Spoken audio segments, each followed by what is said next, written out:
Eric, Omar. there are monster episodes, and then there are episodes like this. We need a new adjective to describe this episode. What's it going to be? I think we can keep on theme, maybe a monstrous episode. It's kind of like fame and infamy, you know, which is, explained to El Guapo's sidekick in the classic documentary, The Three Amigos. Yep. Being infamous, so this is one of those topics that should be heard about. Everyone should listen in. I hope it gets a lot of traction, but at the same time, you don't want to hear about it. So it's monster versus monstrous. That's my take. What do you think, Omar? Yeah. For this episode, because I think this is going to be a seminal episode for iron culture, it is certainly, we haven't even begun, but I think due to the importance, going to be one of my favorites. I will be slightly less silly. I'm going to turn down we have different meters here. I'm going to turn down the silliness factor on myself about 10, 20% and turn up the seriousness because we have Desmond Butler on the podcast, the writer from the Washington Post. We've been covering probably for 2 to 3 episodes. Go back. Kai, who does the timestamps, will have it linked both on iTunes. I don't know if you can have it on Spotify, but certainly also on YouTube, where we covered it's a far-reaching article series that we'll get into. But this has been now a long time coming, probably the last 5 to 6 weeks. I have to give the biggest shout out to actually Karen Atia for hooking us up with this connection because we wanted Desmond, we wanted Jan from the word jump. And so a massive thank you to your colleague, Karen, for making this happen, reaching out to you. There is so much to unpack. I first just want to say we highly appreciate you taking the time to be on Iron Culture. Absolutely my pleasure. A fellow cultist here. And I think we will frame it. We're going to get into the article series of what you wrote, what you spoke about, and really expand upon it from what we covered. But first, I think perhaps the most interesting aspect to start with is your personal connection with bodybuilding, because we said your name, Desmond Butler, Washington Post writer. As you said, you usually cover things, quite frankly, of more importance like national security, but now we're here talking about bodybuilding. But you have a personal connection with bodybuilding. I don't want to spoil it. Can you share that story, who your father was, a little documentary that only a handful of lifting enthusiasts have seen? Can you give us your own personal backstory and your relationship with bodybuilding? Omar, I think you're referring to Pumping Iron. I had to watch every weekend of my childhood because my father made the film. So it was a big part of my childhood. I went on and started a career in journalism and never really focused on bodybuilding until recently. About 18 months ago, my father died. And it was really in the week of that I turned back to bodybuilding. Well, first, just want to say Pumping Iron had a huge impact on me early in my lifting career. It was something that got recommended to me to watch. And your father did such a fabulous job of capturing, I think, a pivotal time when there was a feeling associated with it. And the interesting thing for me was that it actually felt very similar to my entrance into competitive natural bodybuilding, which, unlike the NPC and IFBB Pro League, is very mom and pop, especially at the amateur level. Everybody knows each other. Your training partners in a local area, you're probably going to do the local show together. You hang out backstage at, the INBF Muscle Mayhem, or my first show that I did with my good friend and now business partner, Alberto Nunez, was the Silver and Black Muscle Classic. So, and there's only 30 to 60 people in these shows, and it only gets big at once you go to the international or professional level or some of the pro-ams.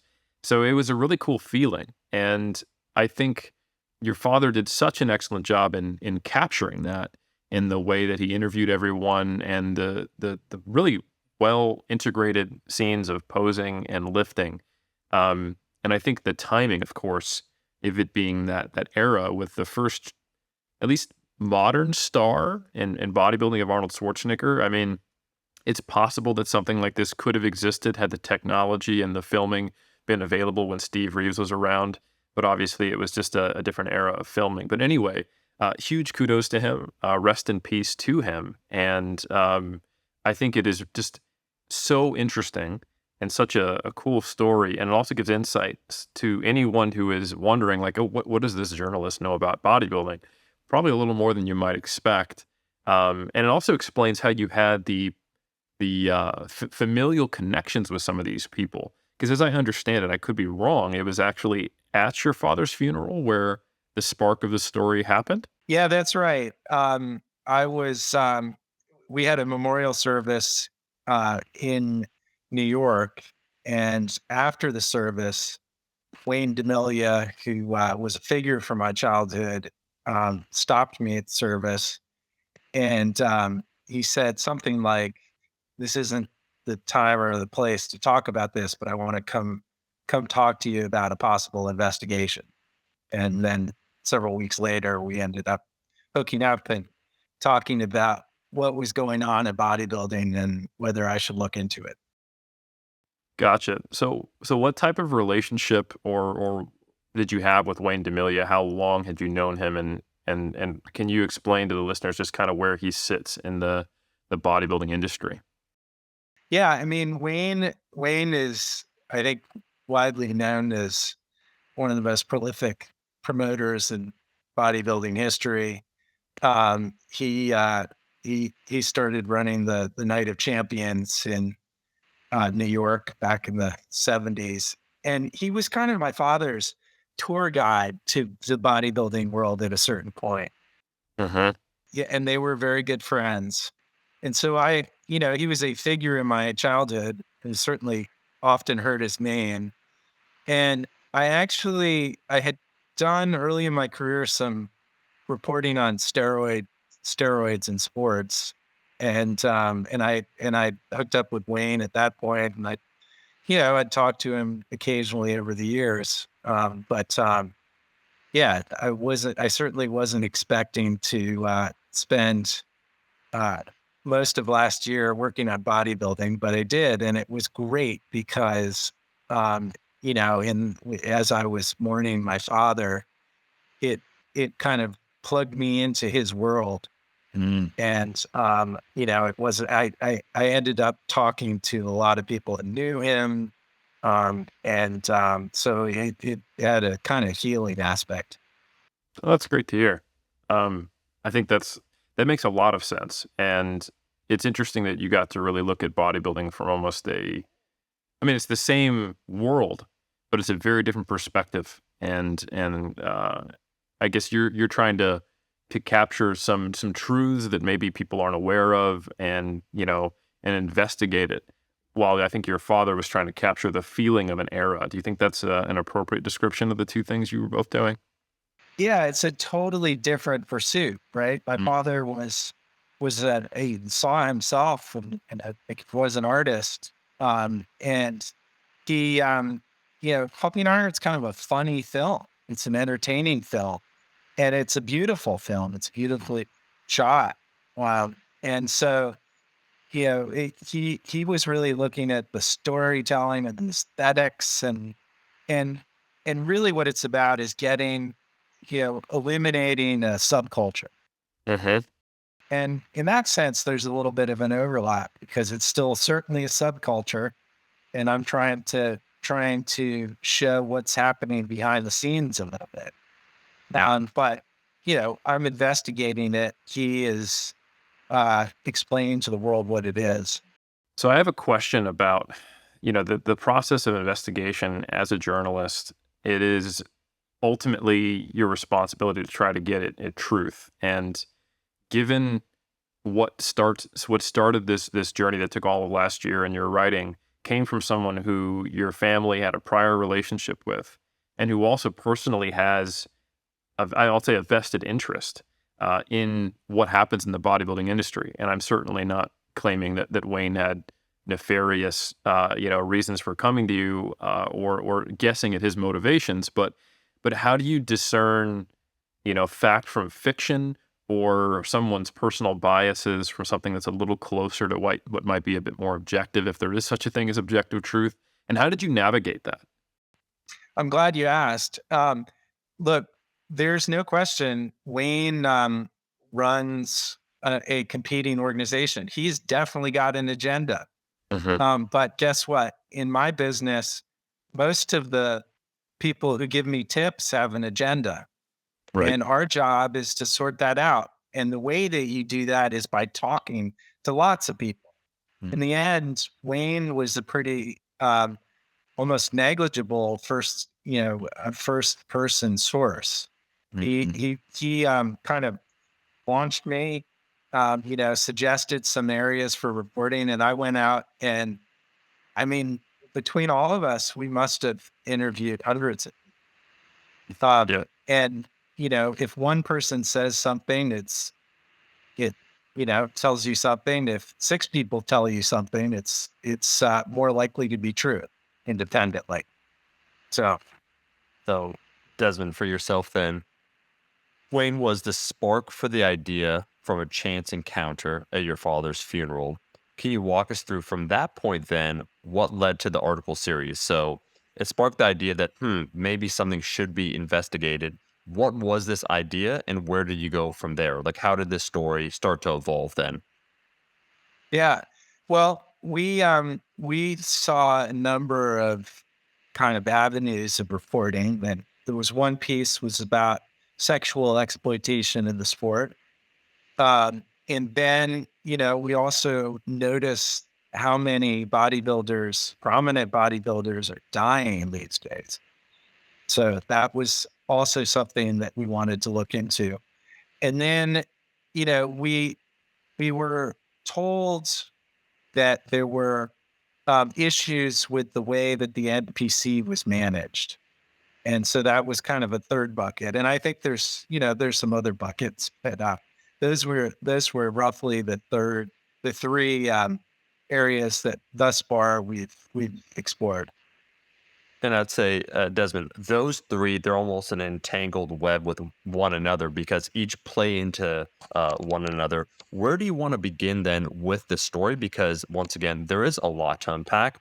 Side note, we spoke about this before we started recording, but when I made the video based upon your article series, when we spoke about it on Iron Culture, I think a lot of people, based upon the comments and the feedback, the qualitative feedback, who are unsurprised about, some of the steroid usage or the increased stakes. So people dying, which is it's astonishing, but within our subculture, they were less surprised. The concept of corruption, while they weren't aware of it within, the IFBB Pro, the general concept and the possibility, also something that they could foresee. But the one that a lot of people I found were chafing at or found the most surprising or probably had the most reticence to accept was the sexual exploitation. And of course, it's a predominantly male perspective of people that were given those comments.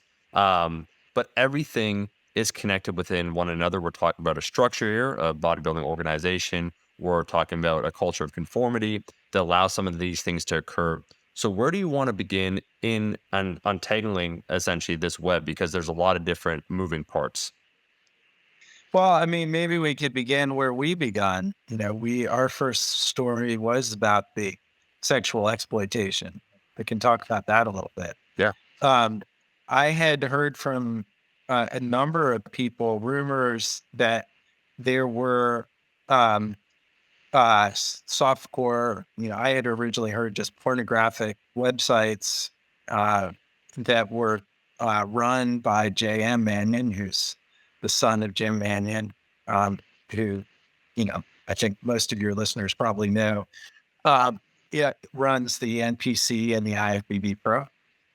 Um, and so, but really didn't have much more beyond that.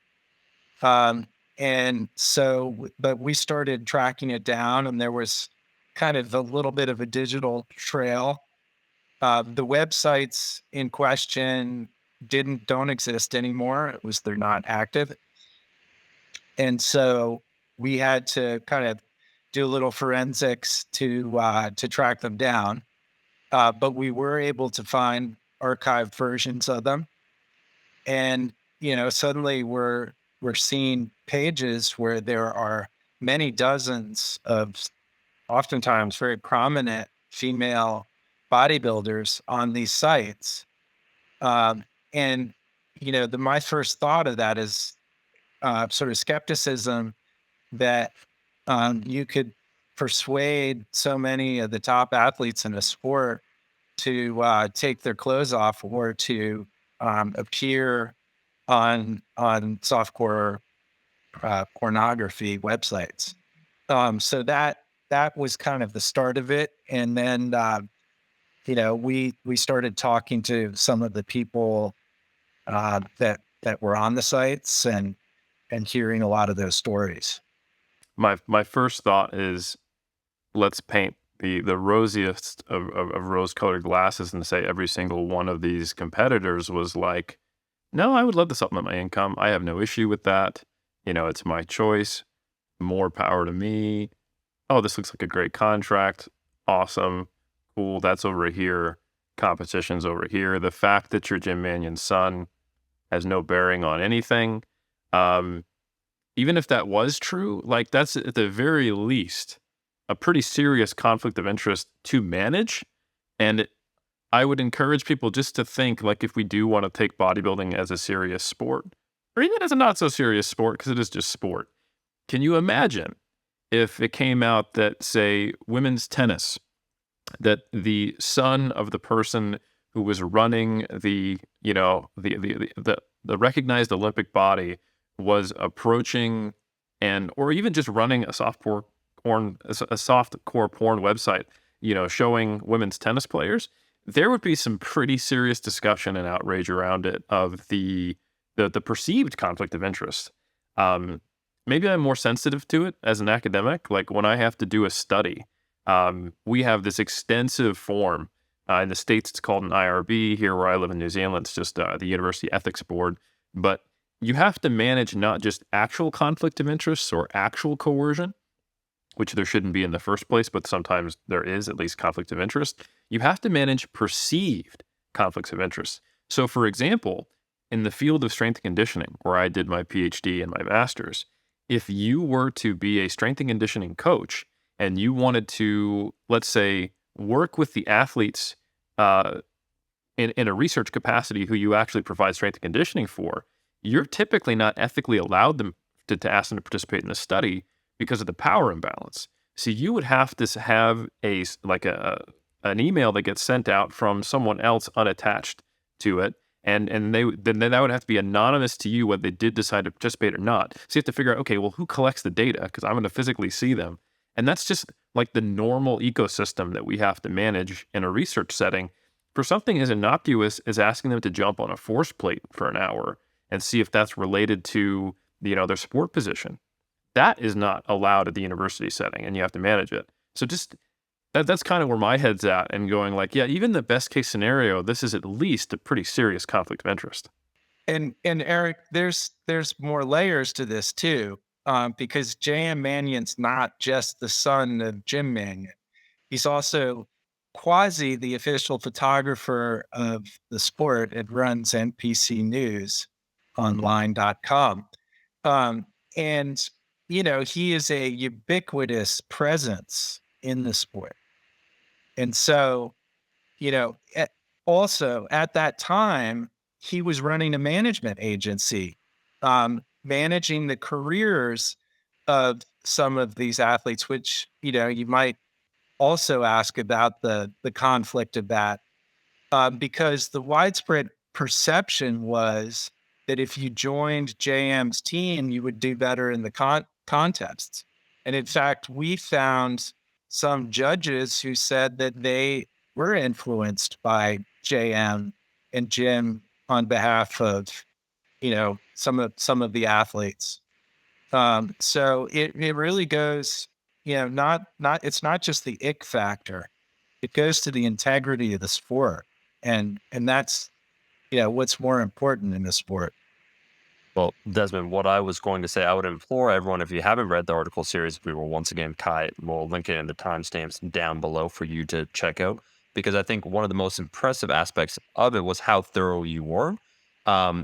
Insofar that if someone was to try and have a rebuttal to any portion, it's more reflection on them, I personally feel, and their viewpoint than anything to do with the reporting, because you were thorough with all those, as you said, the J.M. Mannion, influencing judges, the people that he managed, hate placements, and they testified and said that was the case. And then to your point, Eric, the concept conflict of interest, fairness in sport. Would we want any sport like that? Forget the ick factor, of which there's many. We're about to unpack the actual exploitation aspect of this, but just the general concept that you're acting as a manager, you are the official photographer, which Desmond, certainly I feel, what would someone get paid? A side note, if they're just a photographer, like what is the average working salary of a photographer? And what did someone that worked for the, IFBB Pro, what was he compensated roughly per year for his work? Well, it's hard to say. I think there were,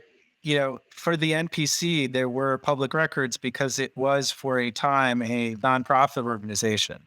Yep. And there were many years that no payments to JM were listed. Yep. Although he was working in that capacity. There were then suddenly a couple of years where he was paid hundreds of thousands. I can't remember the exact figure, but it was hundreds of thousands of dollars. Um, Desmond, this person must be an exceptional photographer to be making potentially during certain years hundreds of thousands of dollars. Side note, but so we're talking about fairness of play. We're talking about someone that potentially manages some of the athletes. That is the son of the president of the organization, and then also we have this website where ostensibly they're getting paid for their services. But let's unpack this because you interviewed some of these individuals. What actually happened? So Eric gave the principal charity concept of the most rose tinted, hey, maybe this was the case. Even if this was the case, this is problematic. What actually happened then?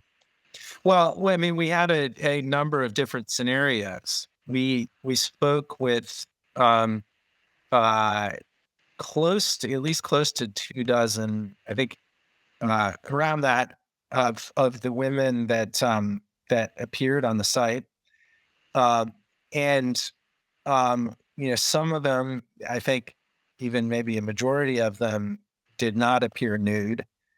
They appeared in lingerie or in bikinis or whatever. A number of the women um, never knew that they had appeared on these sites, although they may have um, had in their contract with JM some clause that allowed him to do that. There were also, um, women who said that they were pressured, or at least that they felt pressure. They felt that their bodybuilding careers were on the line if they didn't do what they were asked to do. So, what we found was that this was not a consensual activity in the strictest sense. Also, we couldn't really find much evidence that women were paid much for this. That to me really stands out. Like, you think if this was actually something that was being done as, again, above board, or something like this can't be done given the context, there would be a payment, right? You get paid to do these things. So if there is like really no clear, consistent record of payment, that is a huge red flag in my mind. Yeah. I remember we talked to one woman who kind of had to pressure JM into writing a very, very small check for the work for the photo shoots. Yeah, to me, that either there's no good way to cut this, right? Like, in the best case scenario for this little corner, which then creates other issues, is that they agreed to not be paid because it would advantage their, their performance, or their career as a bodybuilder. Which, okay, that removes some of the issue of sexual exploitation, but then increases the issue of the integrity of the sport, and the fact that there is, undue influence to judging, and that something unrelated to your actual performance on stage is impacting outcomes. So either that is true and that's a problem, or they're being lied to that that's the case. It's not positively impacting the career and they're being exploited, or they're just not being paid and they're being pressured to do this and they're being exploited. So there's really no good outcome with this, the fact that they're not getting paid, or that they are having to go to unreasonable lengths to get paid something that is probably below, not that I know the industry standard, but what I would suspect is below the industry standard for appearing in such, websites. I mean, there's a question of whether or not it can be consensual when you have this kind of power dynamic. Yes, 100%. I would agree with that. And that is why every time I've ever seen professional standards for personal trainers, for coaches, for anything in the sporting industry, you're supposed to maintain professional relationships with your athletes, and disclose conflicts of interest. And there's reason why there's rules around, the doctor-patient relationship or the psychiatrist-patient relationship and all these things. So I think, yeah, best case scenario, we're looking at something that falls into that kind of unclear discussion. And again, I don't think we are operating in a best case scenario based on reading the full article series. Now, Desmond, so we jumped all the way ahead, which I like to frame it for the audience so they understand some of the things that are going on. But let's talk about the structure that allowed these things to take place, because we're talking about nepotism here. We're talking about wide scale structural issues that then led for these scenarios to play out. Let's rewind then. Okay, so we're talking now the NPC IFBB Pro. We've mentioned, and we did speak about it on a previous podcast, but I do think it's important to go back over it about J.M. Mannion, the son, Jim Mannion, who's running it. Can you give us a timeline, Desmond, of, Jim Mannion, what took place, the consolidation of said power that started leading to some of these issues? Because we're seeing now the consequence of that, where it's essentially unchecked issues, lack of accountability, so on and so forth. We'll get into the corruption. Talk to us how these things took place. Walk us through like Jim Mannion, the history, then his involvement, and then to the modern era then. And then we'll cycle back to some of the corruption and so on and so forth. Yeah. So amateur bodybuilding in, say, the mid 70s was run in the US mostly by the AAU. And in the late 70s, there was a move to break away from the AAU for a number of reasons. And the NPC, what is now the NPC, was set up as a charitable organization. I believe it was first in 1978. And its first president was Jim Mannion. But it was set up by a number of people who were kind of, big wigs in the sport. And as a charitable organization, the point of it, of course, was to benefit the sport and the athletes, not the people who ran it primarily. Um, and so Jim Mannion has run the NPC since then. As I'm sure your listeners know, the IFBB Pro split off from the IFBB and has confused everybody in the world with its name ever since. And so Jim Mannion I guess it was 2017, set up the IFBB Pro and took that over and now runs the most important amateur and professional organizations. What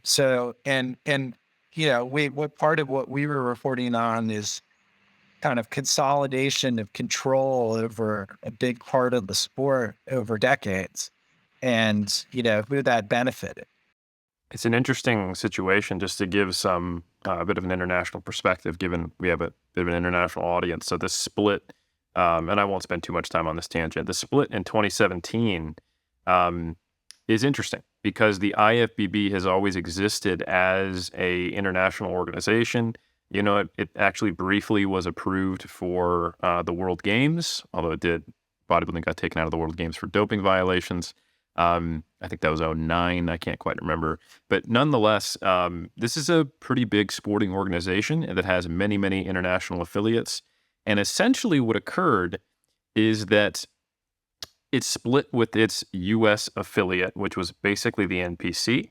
And the owners of the NPC also own the professional bodybuilding league, which is somewhat separate to the IFBB international body. You could decide at the times when it was still in the World Games to stay an amateur, compete in the World Games, or you could kind of go the professional route, similar to some other professional sports in the Olympics. Um, and as an example, if you were to compete as an amateur outside of the U.S. for our U.S. listeners, it would actually be an IFBB show. While what we're used to in the States is I compete in the NPC to get my pro card in the IFBB Pro League. So the IFBB Pro League, actually separate organization.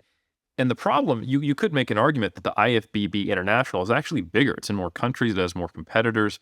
But the problem is that because there's the desire to compete as a pro, and the Olympia is still the pinnacle of sport, of competition, and at least enhanced bodybuilding, that it is drawing a lot of attention and desire to go that route. Um, and you are actually seeing that the IFBB Pro League is now international. So, for example, there's a IFBB NZ organization here. So in New Zealand and many other countries, it's not just the U.S. There are pathways to get to the IFBB Pro League, and there's also the IFBB Pro Elite, which is the IFBB International's pro organization, but the pros are just simply not on the same caliber. So because the interest typically in sport is to compete at the highest level you can, I would agree with Desmond in characterizing the NPC and the IFBB Pro League as still the most dominant, even with that 2017 split, enhanced bodybuilding organization. It has the largest, most prestigious awards and is the most competitive and has probably the largest pool of, at the very least, North American athletes, if not athletes internationally at this point. So, yeah, and then going back historically, AAU days, the National Physique Committee, the Physique Committee used to literally be an AAU committee that governed that specific sport because the AAU governed all sports of the amateur level in the U.S. And when that split off, it kind of changed the whole scene of bodybuilding in the U.S. So that's some background information. I will be quiet now. Carry on. You know your history, Eric. Uh-huh. And one of the interesting words you used in all of that was the owner of the NPC and IFBB Pro, because as I was just talking about, originally it was a charitable organization, and somehow it became a private organization. And similarly, we didn't do much reporting on this, but the IFBB Pro, I believe, or IFBB North America was a charitable organization based in Canada at one point. Um, and, the NPC was registered in the great state of Ohio, where I am at this moment.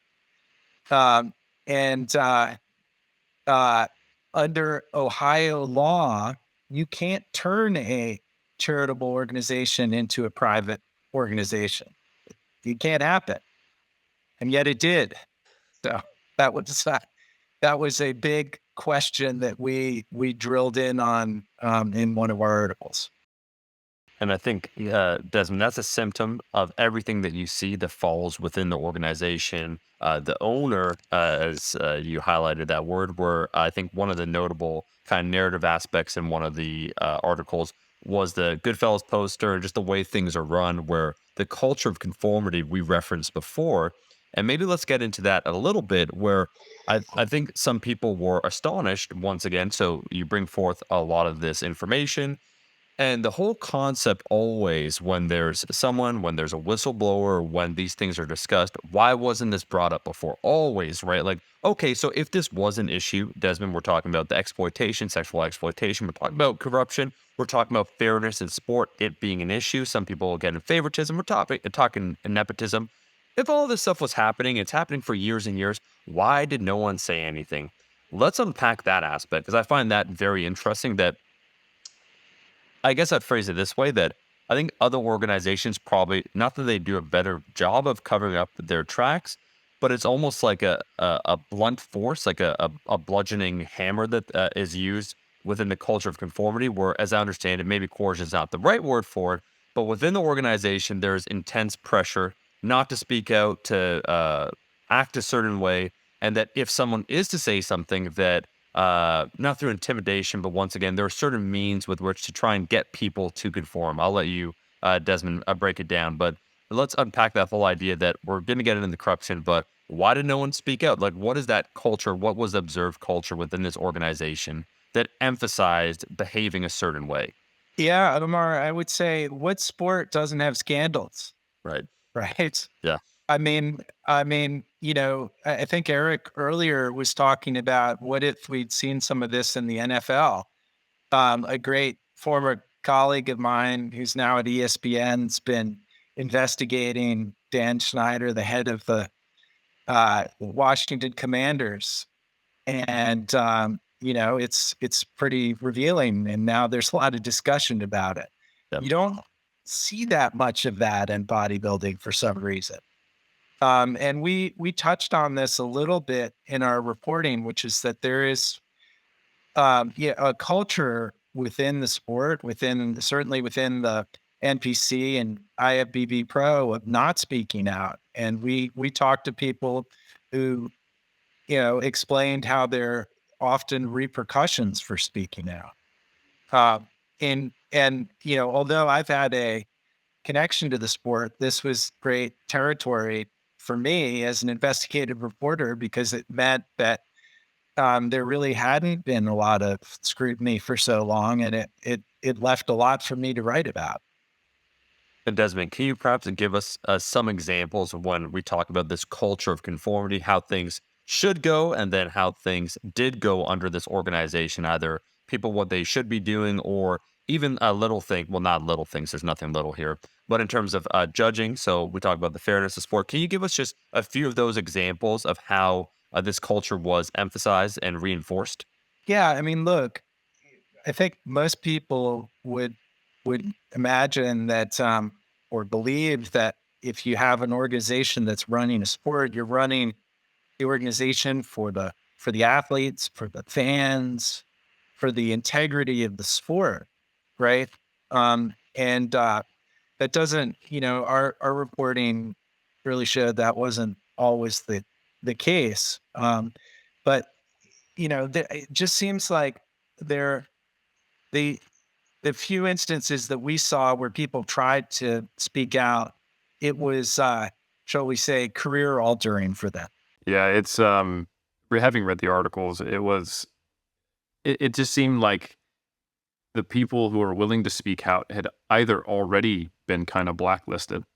So they felt like, well, what more can they do to me? Um, or there were people who had to be careful about what they brought up, or you had already they had. I think honestly, actually going back to what I said earlier, this split with the IFBB and some of the promoters not staying with the Manions, and the fact that the Manions had started to create these burned bridges, which of course, if you operate like this long enough, it happens. I think it created the unique opportunity for when you went looking, there was a little bit less of a monopoly to the point where people could speak up because, hey, we're in different ecosystems now. I'm trying to be your competitor. So it's a tough thing from the perspective of course, some of these other people who are talking about it have a grudge. If I've been blacklisted or if I have an agenda, like you mentioned, I am, going against you now from a competitive perspective. But those weren't the only people, that were interviewed. There were certainly people who were not necessarily in such a position who were willing to speak up. So it just, and just the sheer quantity of people, it makes it very difficult to hold skepticism as to whether or not this is a persistent issue for anyone who does read the article. But yeah, go ahead. No, I was just going to say I would urge people who are reading the articles to just look at our sourcing. Hmm. Yeah, look at the numbers of people that we are talking about that we list in this. I think we went out of our way to emphasize those numbers. So that's worth noticing. And I was going to say, Desmond, I think someone's skepticism for any particular issue shows their overall belief within that issue, meaning that what you brought forth, it was so thorough that unless you have some sort of personal attachment behind it or personal belief, it'd be hard to think that this was untrue, a lot of things that was spoken. I think it's intuitive for people when they fall through that thought experiment, the whole concept of people that are blacklisted where they're portrayed by the organization as being, bitter that they didn't get the placements that they wanted.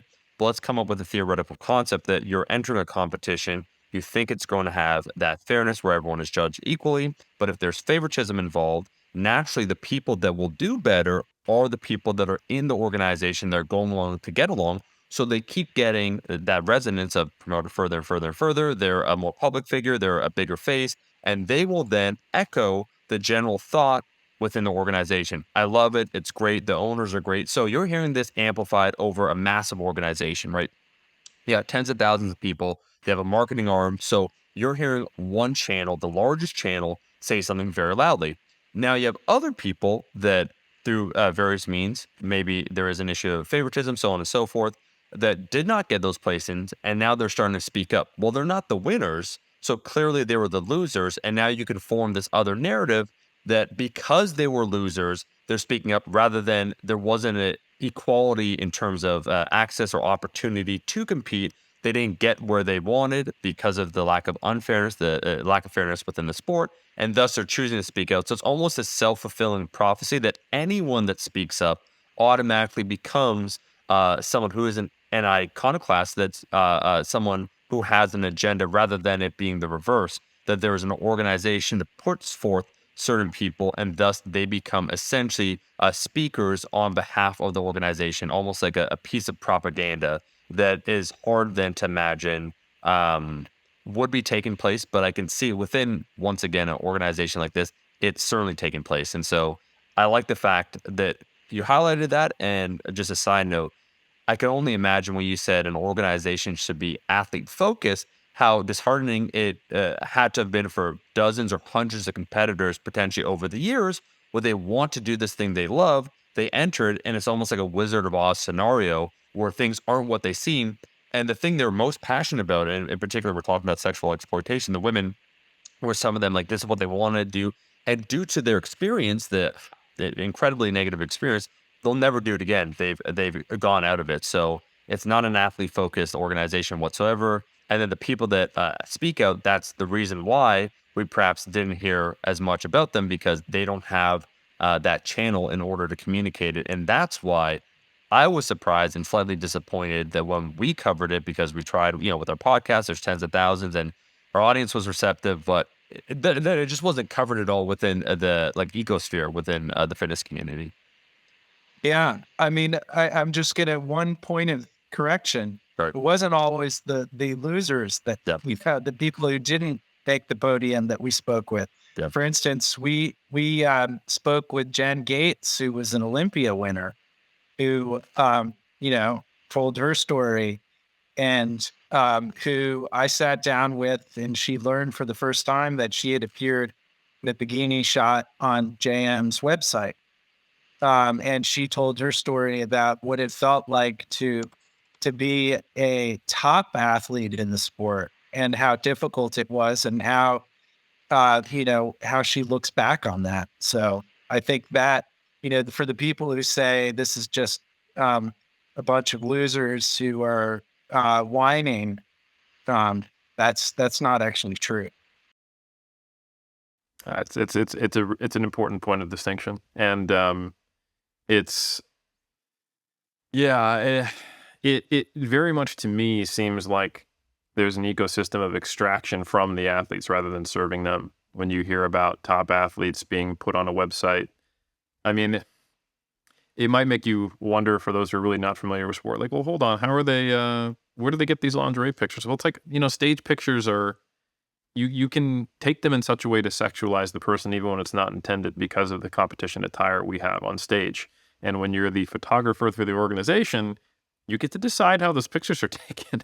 So I think that is that's at the very least an ethical breach of privacy, even if it's something is in some type of contract. And the fact that it was happening at the highest level, it just goes to show you where the head's at of the people involved. How can we get the most out of these athletes, which is exploitation. I want to circle back to something. You mentioned that the NPC and the IFBB used to be nonprofit organizations, and I think for me, when I see injustice like this, like, how can it happen? And you mentioned that it shouldn't have been able to happen, that they became for-profit organizations. So how did these two organizations that were the most are still the most influential in the sport of bodybuilding become wrested away from even the structure of what you would use to support athletes, to further support the exploitation of athletes. Yeah, I mean, we spent most of our reporting on the NPC in that instance. Um, and I think, it happened over time, but go back and find me the press release where it says that the NPC was privatized. I don't think most people in the sport even knew it had happened. And in fact, we kind of found that even the board members didn't even really know it had happened in the full sense. Right. And yet somehow it was done. And there were a number of steps. There were, the intellectual property, the name was officially transferred. I think there's some question about whether or not that was done properly. And there was, on paper, there was a vote, but, the trustees, and when I say on paper, when you're a charitable organization, every year you have to file a number of documents, including the minutes from your board meetings. And the minutes, in some sense, indicate that there was a vote on this, but people we talked to disputed that. Board members, we spoke to really remarkable number of the NPC board members. Um, so for the NPC, its most valuable commodity is its name, and also what you would call the goodwill. And that means in this case, basically all the contests and all the connections and the relationships with the sponsors and all that. And that's got to be a I don't I mean I wouldn't let's just say a very valuable those are valuable commodities. How do you go from a charitable organization to a private organization? How does somebody come to own that, um, you know, that public good? Well, according to the state of Ohio, that couldn't have happened. But, right now the NPC is being run as a private organization, of unknown ownership, but clearly uh, headed by Jim Mannion. So if it's unclear how this could even happen legally, does that mean that there is potential legal recourse to correct that change, or what does that even mean? Well, I mean, I guess you'd have to ask the attorney general in the state of Ohio or, Mm. federal authorities. There's, various laws at issue here. I'm not a legal expert. We had various legal experts kind of weighing in our articles, but I think they're definitely open issues. Interesting. Yeah, because that, not to be pessimistic, but the the thing about nonprofit or charitable organizations, which typically are sporting organizations, especially when they're trying to become part of the World Games or the Olympics, that's kind of, I think, my best understanding how they have to be structured. Um, if there's a issue with the leadership and there's a controversy, they can be voted out, and you elect a new chairman or chairwoman. And in this case, it's kind of like the fallout that there was in CrossFit for a while. I remember, which you may or may not be aware of, with Glassman. It's like, I think he just owns it. What do we do with that? Is he going to sell it? So I don't know what can be done, but if there is actually the possibility of reversing that, because it simply was an illegal thing to do, I think that is interesting, and I hope that people pursue it. Omar, I guess our next guest needs to be the Attorney General of Ohio, right? Yes. What would go ahead, Desmond. No, I was just going to say, as journalists, our job is to shine the light and invite some kind of accountability, but that's ultimately not up to us. Right. Well, so let's go. We'll go to the end, but then we're gonna reverse back. This is one of those movies where there's different moving parts, but I want to give potentially the silver lining here, a tiny bit of hope. We don't know if this is possible at all, Desmond, you'd have far more experience due to being a journalist, seeing sometimes the potential for transformative change within organizations. And as you said, shining some light that leads to accountability that could potentially lead to structural changes. Let's say in this hypothetical scenario. So we're talking right now about the IFBB Pro and everything that's going on, the article series, numerous issues. Can you give like a parallel example of another space or something like that that some of these issues were brought to light and something that did happen maybe in a positive way that ultimately led to the betterment of the community? Like what is now that a lot of these things have been unearthed and they're undeniable, and if they were pursued further there could be strong cases, so on and so forth, and that could take years, who knows. What are some potential outcomes that could take place here, um, if someone was to investigate, if more research was to be done, if someone was to potentially pursue some of these things? Like, what's the best case scenario from some of this reporting or some of this new information that's been unearthed? Well, I mean, look, like I said, the outcome is not up to me, Yeah. and you know, I'll let other people speculate on what the best outcome is. There are a number of bodybuilding organizations. I'm not picking winners or losers. My job is again to kind of shed light on the problems and leave it up to somebody else to um, you know, to draw to find the accountability. But generally in journalism, I mean, there are countless examples where journalism has led to major changes in the world. I mean, look at Watergate going back to many decades, or in sports, some of the reporting on steroid use in baseball, for instance, or the domestic abuse in of by players in baseball or in the NFL that led to changes. And a lot of that's got to be driven by the people in the sport. Um, Bodybuilders can vote with their feet, right? Or Yep. that's the hard thing in a way, right? Because it people who are top athletes want to compete at the highest level, and they're dedicating their lives to this thing, right? And so they've got to ask themselves, is this an organization I can live with? Is there anything I can do to change it? What it, whatever, I they've got to. I think a lot of the athletes probably are asking some of those questions. I mean, we certainly talked to some who said, I could no longer do this. I need to find another organization or whatever, so Yeah.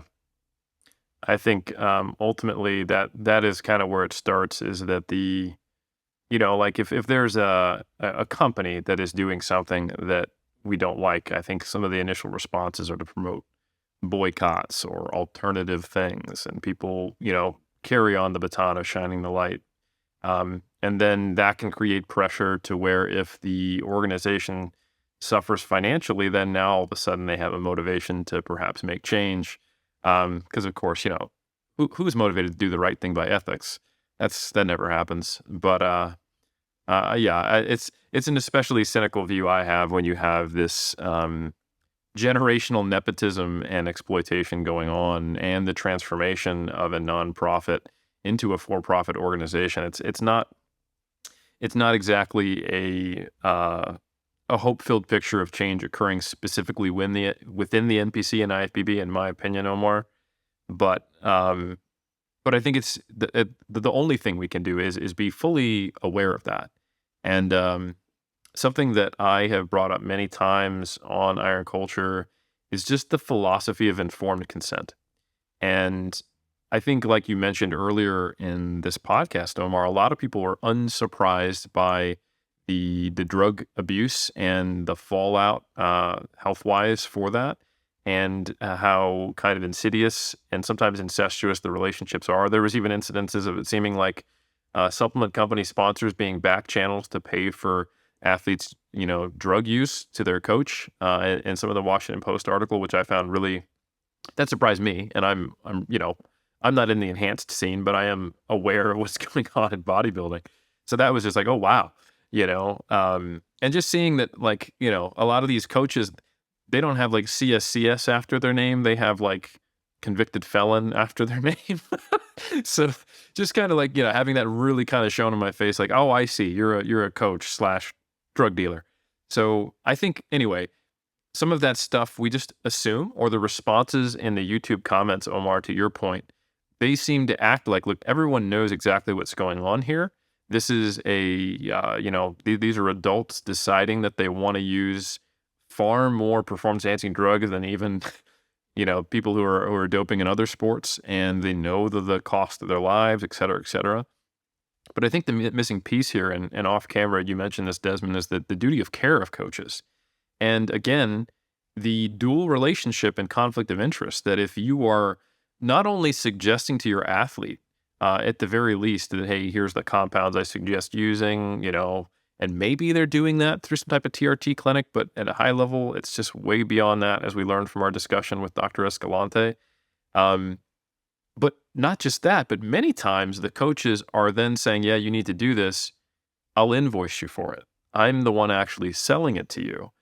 So, and then seeming to have like repeat offenders of their athletes dying, either due to, diuretic use, or like Dr. Escalante talked about, which is probably the most common acute cause of death, or long-term issues that have cropped up in some athletes, many of them dying of heart failure. Like, you know, it, it's really something when you consider that coaches have had handfuls of their athletes die and haven't changed their practices. And when we don't really publicize that, and we just assume, oh, everyone knows what they're getting into, especially when you hear about like talented athletes from other countries coming over and having a really strong trust in their coach, I'm not sure there is informed consent in some of these cases, and in many cases, in fact, or there at least there's this level of trust because of this power dynamic that is not being, like you said, Desmond, the duty of care is not being upheld on the side of the coach. Yeah, for sure. And, how is that regulated?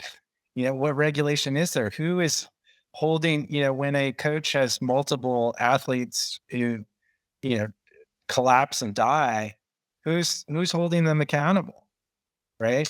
And what is their relationship to the sport and to the organization? There are coaches that are involved in the organization, in the organizations. They're coaches who are judges, right? Uh, but who's going to step in and say this isn't working?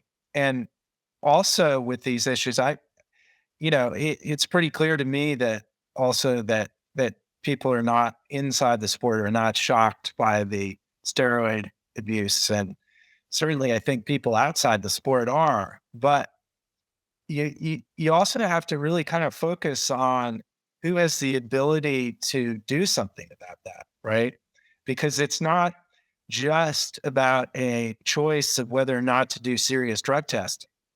It's also about the judging. What kind of physiques are we demanding, or is the sport demanding, up on the stage and rewarding, right? Yep. Those decisions are life and death decisions, actually. Yep. And so, And I guess to give some credit to bodybuilding as a sport and its structure, there has been an explosion of new divisions in the last years on both the men's and the women's side, which, at least in the NPC, IFBB, and other untested organizations, is essentially code for, we have some divisions where you don't have to take as many drugs, or the same dosages, or with the same consistency. So that is there. Um, but I think, yeah, that, and I don't know that that's going to go away. I think to some degree, fans of enhanced bodybuilding at the highest level are very different to the fans of natural bodybuilding.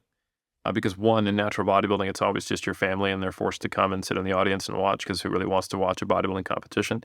But I think I'm just mostly joking. But in the enhanced ranks, I think there are people who are just fans of the excess, of the extremity, of the almost freak show, with no disrespect to the athletes, aspect of the more muscular divisions, and just holy shit, I did not know a human could look like that.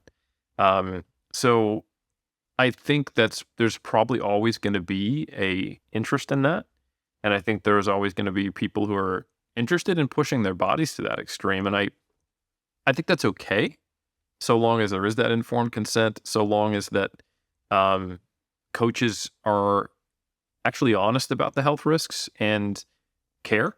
Because last time I checked, it's very difficult to win a show if you're not alive. So there is, at some point, even in enhanced bodybuilding, the intersection between health and performance, which needs to be respected. So yeah, I think there could be things that the organization could do. I think it's kind of a cop-out. And we discussed this a little bit with Dr. Escalante, to just say, look, the drugs are illegal. We can't really talk about them. We have to wash our hands of it and just pretend it's not happening. And even asking, like, Dr. Escalante to not be like really prominent or out there at these shows. We want you there, after you asked to be there and suggested it. We didn't come to you. But like, this is a novel idea. People are dehydrated and cutting sodium and taking 16 drugs at the same time, not an exaggeration, to actually have a health professional on the location. That's a surprising thing to be a novel idea in that situation, right? Makes you wonder if they even have like insurance. But anyway, nonetheless, for that to be a novel idea is surprising. For then to ask the person to not be too prominent is discouraging and concerning. And I think it is really just kind of a cop-out to say we can't do anything about it because it's illegal. Because you could certainly make a rule that says if your athletes are regularly dying, you're not allowed to coach in our organization, and not say why. And I think people would probably be okay with that rule. I would, call me crazy. Yeah. I don't get the impression, though, that anybody's pretending it's not happening. No, it's a weird thing. So like, I think the NPC, the IFBB hides behind the idea that if they actually made a codified rule that said you can't recommend your athletes to take this amount or this amount of these banned and controlled substances, that may be true, and they won't do that. So that's the closest thing to sweeping it under the rug, because then you could be seen as, like you're enabling illegal behavior. You're trying to regulate something that should be regulated by federal law. I think that to some degree is true, but absolutely more could be done. And there has really never been the will for that to change. There was briefly a period, for those who don't know, where they did drug test. I think at the Olympia 1 year and the Arnold 1 or 2 years. And there's the classic one where Sean Ray ends up failing the drug test after the fact and lost the title because of that. But they do it for diuretic use, which makes sense. It's purely a safety issue rather than a fairness issue. That could be reinstituted, but it just hasn't been. Now, there's something I want to revisit that both of you just said that I think is very powerful, that cannot be restated enough, and that is we had Dr. Escalante on, and he was the person that proposed having someone there in order to observe and treat people that were suffering from dehydration or other such issues that could be potentially fatal. It wasn't the organization that said, hey, people are dying. That's weird. What can we do? It was someone within the sport that was passionate, that volunteered to assist and so on and so forth, that reached out, and then it started being implemented in a small capacity. And I think that is illustrative of the organization as a whole, that until essentially someone else brings up an issue that is most certainly a very serious issue, nothing is done whatsoever. And now I think that was one of the most, not shocking aspects, but to your point, Desmond, there was any other sport, literally any other sport, and people are dying, there'd be some sort of investigation. And that's an organization that therefore is not athlete centric. It's something else entirely. Can you imagine if it came out that the only reason why there's athletic trainers on the field in an NFL game is because the athletic trainers union asked to be there, and they eventually went, that's probably not a bad idea. Yeah, I guess. Yeah. I mean, the NFL's been dealing with, in my understanding, liability issues, right? From safety. Yep. Traumatic brain injury, TBIs. That was a whole thing that was suppressed information for a long time as well. So it's not dissimilar. but I think it's useful to make those comparisons to sports that are a little less counterculture, a little less, kind of isolated.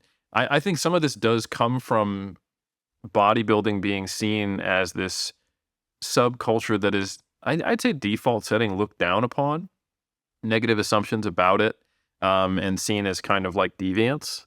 And I say that as someone who competes in natural bodybuilding, and the thing I often hear is, oh, I'm so glad that you're not doing X, Y, and Z because, oh, that's gross. That's weird. That's all that stuff. So I think it's, I don't think there's a lot of will from broader society to want to see bodybuilding improve because it's just these weird people doing weird things to themselves. And then within bodybuilding, like you said, there's this suppression of dissent because there is almost a monopoly, at least in enhanced bodybuilding. So, yeah, I think all of these factors come together and we've got the situation where it doesn't seem like there's going to be any change. And I think that is somewhat discouraging, but this is probably the first time I've seen something talked about in this type of channel at this level with this kind of depth and with so much, journalistic evidence behind it to be like, yeah, this is what's happening.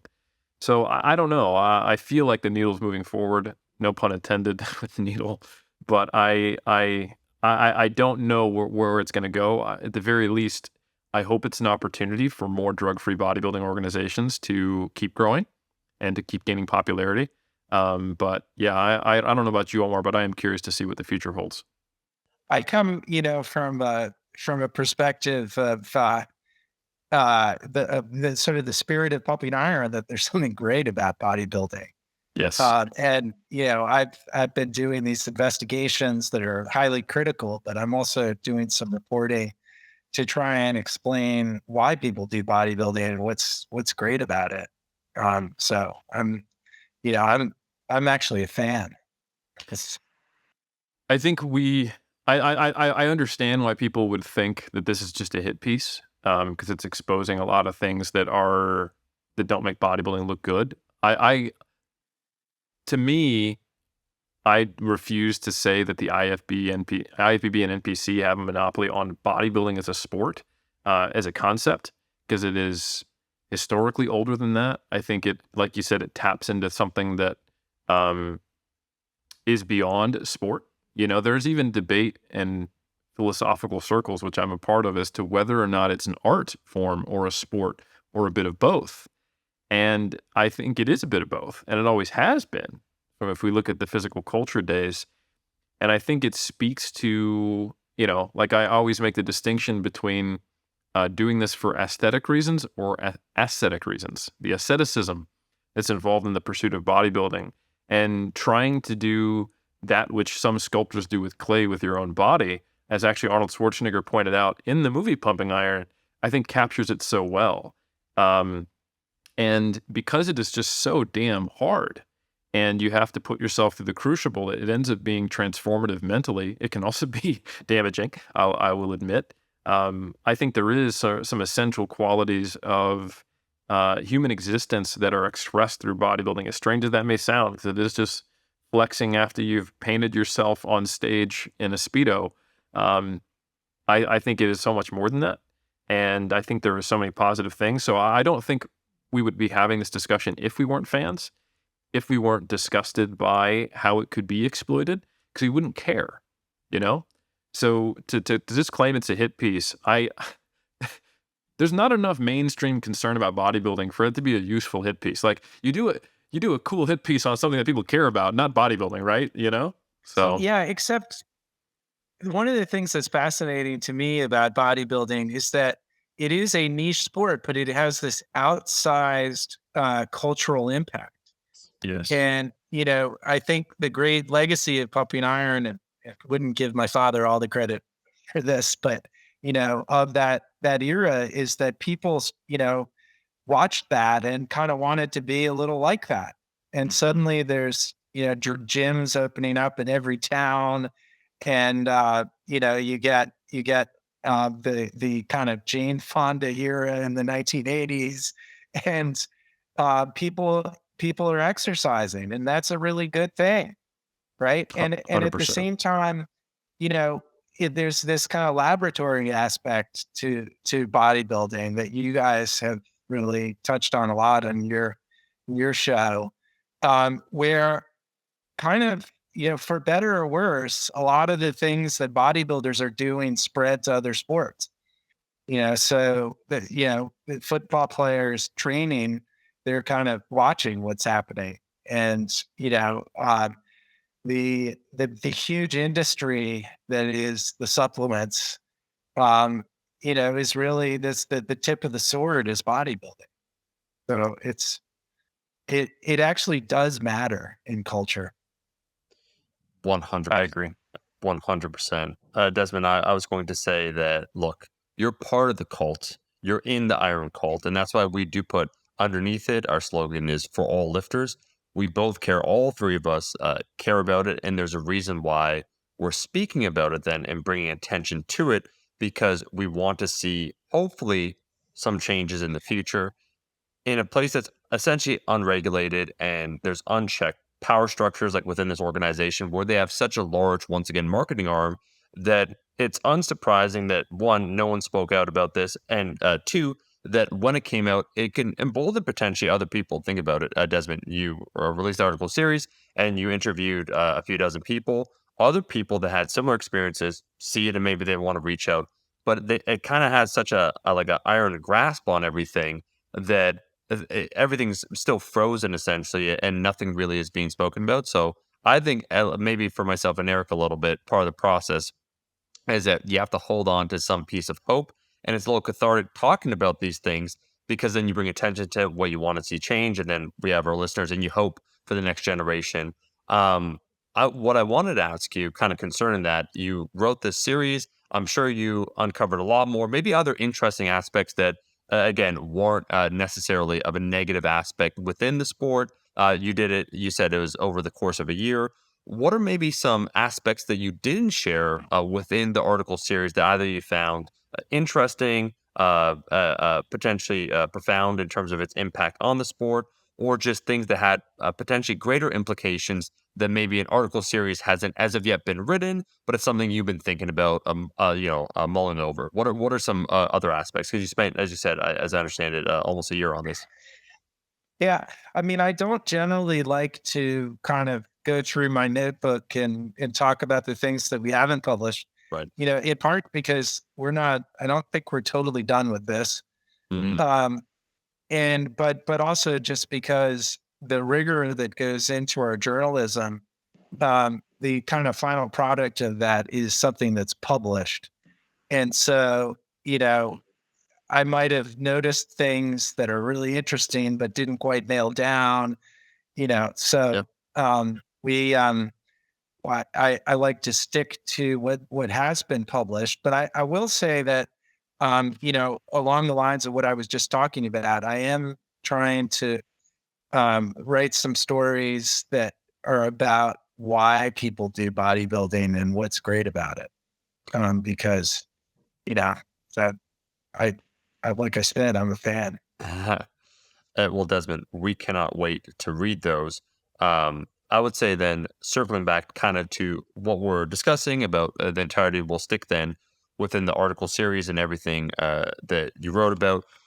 The reception, then, I think this would be instructive probably for the audience because you said, every single article, there's heavy reviews, scrutiny, so on and so forth. And I think people don't understand that just because what's fascinating about social media, and Eric and myself have spoken about this, we joked about TikTok, is that it's good in a sense that everyone has a voice. You can make a video, um, but not everyone does the same level of research, the same level of scrutiny, and, depending upon one's level of popularity, you can have a sizably larger voice, but a less informed voice.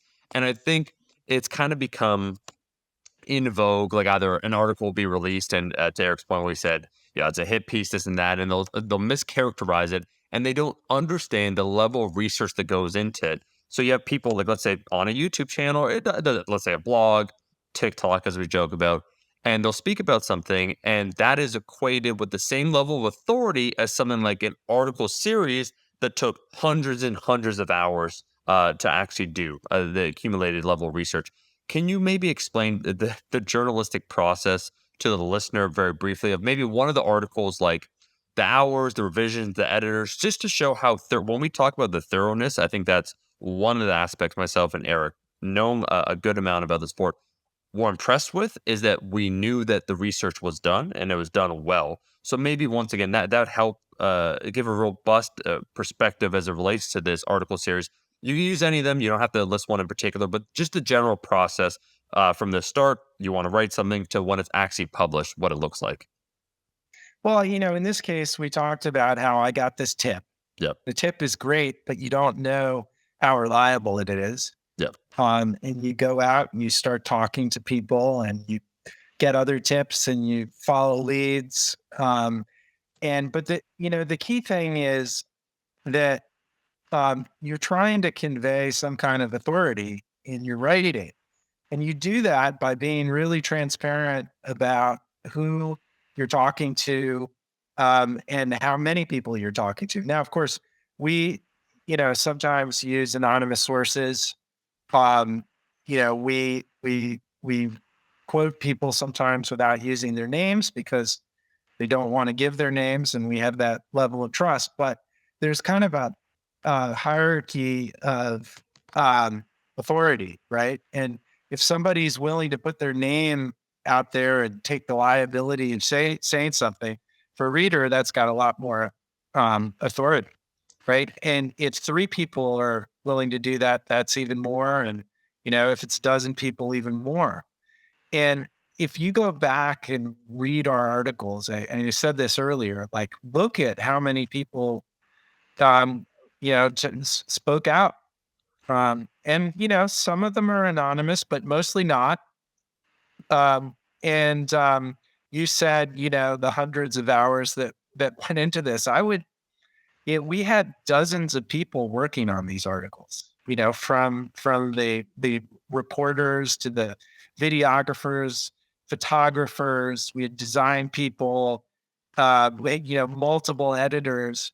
So if you add all that up, I'm sure it's in the thousands. It's um, uh, and we really put a lot into this.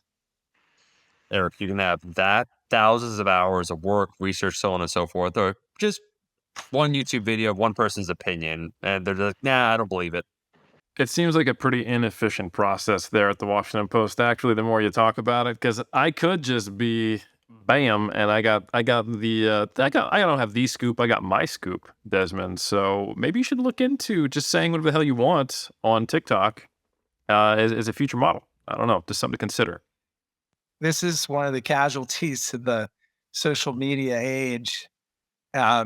Which is that, in media, we used to have kind of a lot clearer line between, straight reporting and opinion. And I think a lot of the audience now doesn't really, when you have cable TV and Twitter and Facebook and even TikTok, people are kind of losing those distinctions. Yeah, I mean, you can put on at least in the US, you can put on a news channel, and the majority of the time during when most people are watching it is people sharing their opinion. And I have been alive long enough to remember when it was different and seeing the actual change.